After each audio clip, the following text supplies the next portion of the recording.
भगवान शिव और माता पार्वती की ये कथा, जाने कैसे ली शिव जी ने माता पार्वती की परीक्षा। महाशिवरात्रि का पर्व भगवान शिव और माता पार्वती की पूजा का दिन है। इस दिन भगवान शंकर माता पार्वती का विवाह हुआ था। जब से इस दिन का शिव भक्तों के लिए बड़ा ही महत्व रहा है। ये तो सभी जानते हैं कि माता पार्वती ने भगवान शिव को अपने पति रूप में पाने के लिए कितने ही कठोर तप किए थे और कितनी ही परीक्षाएं दी थी, तब जाकर उन्हें भगवान शंकर पति रूप में प्राप्त हुए थे। ऐसी ही एक कथा का जिक्र पौराणिक ग्रंथों में मिलता है, जब भगवान शंकर ने मगरमच्छ बनकर माता पार्वती की परीक्षा ली थी। पर ये पूरी कथा, इस कथा को पढ़ने से आपका मन शांत होगा और भगवान शिव की भक्ति में ध्यान लगेगा। एक समय की बात है, माता पार्वती घोर तप कर रही थी।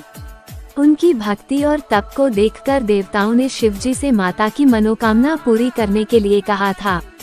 तब शंकर जी ने पार्वती जी की परीक्षा लेने सप्तऋषियों को भेजा। सप्तऋषियों ने माता के सामने शंकर जी के बारे में बहुत कुछ बोला। उनके सैकड़ों अवगुण गिनाए, परंतु इन सब बातों का पार्वती जी पर कोई प्रभाव नहीं पड़ा। उन्हें दृढ़ निश्चय और संकल्प के साथ तप जारी रखा। जब इस सब से भी बात नहीं बनी तो भगवान शंकर ने खुद परीक्षा लेने की ठानी।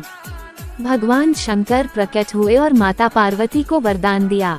उसी समय जहां माता पार्वती तप कर रही थी, वही तालाब के पास मगरमच्छ ने एक लड़के को पकड़ लिया। लड़का बचाने के लिए शोर मचा रहा था। जैसे ही माता को लड़के की आवाज सुनाई दी, वह उस ओर भागी।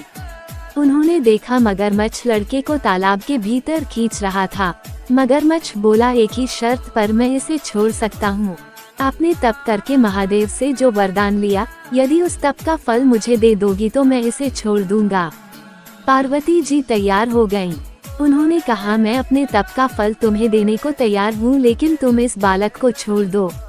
मगरमच्छ ने समझाया, सोच लो देवी, जोश में आकर संकल्प मत करो। हजारों वर्षों तक जैसा तप किया है, वो देवताओं के लिए भी संभव नहीं। उसका सारा फल इस बालक के प्राणों के बदले चला जाएगा। पार्वती जी ने कहा, मेरा निश्चय पक्का है, मैं तुम्हें अपने तप का फल देती हूँ, तुम इसका जीवन दे दो।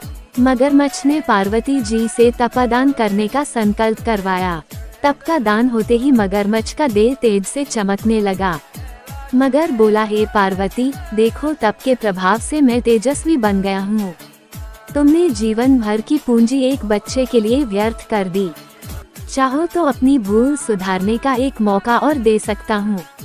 पार्वती जी ने कहा, हे ग्राह, तब तो मैं पुनः कर सकती हूँ, किंतु यदि तुम इस लड़के को निगल जाते तो क्या इसका जीवन वापस मिल जाता। देखते ही देखते वह लड़का अदृश्य हो गया। मगरमच्छ लुप्त हो गया। पार्वती जी ने विचार किया कि मैंने तप तो दान कर दिया है, अब पुनः तप आरंभ करती हूँ। माता पार्वती ने फिर से तप करने का संकल्प लिया। ये देख भगवान शिव फिर से प्रकट हुए और उन्होंने पूछा कि देवी, अब आप क्या कर रही हैं? तब माता ने कहा कि मैंने अपने तप का दान कर दिया है, तो अब आपको अपने पति रूप में पाने के लिए मैं फिर से तप करूंगी। जब महादेव ने कहा कि उस बालक और मगरमच्छ के रूप में मैं ही था, आपने अपने तप का दान मुझे ही किया है, मैं तो बस तुम्हारी परीक्षा ले रहा था कि तुम्हारा चित्त प्राणी मात्र में सुख दुख का अनुभव करता है या नहीं, इसलिए अभी तुम्हें पुनः तप करने की आवश्यकता नहीं है। ये सब जानने के बाद देवी ने महादेव को प्रणाम कर प्रसन्न मन से विदा किया।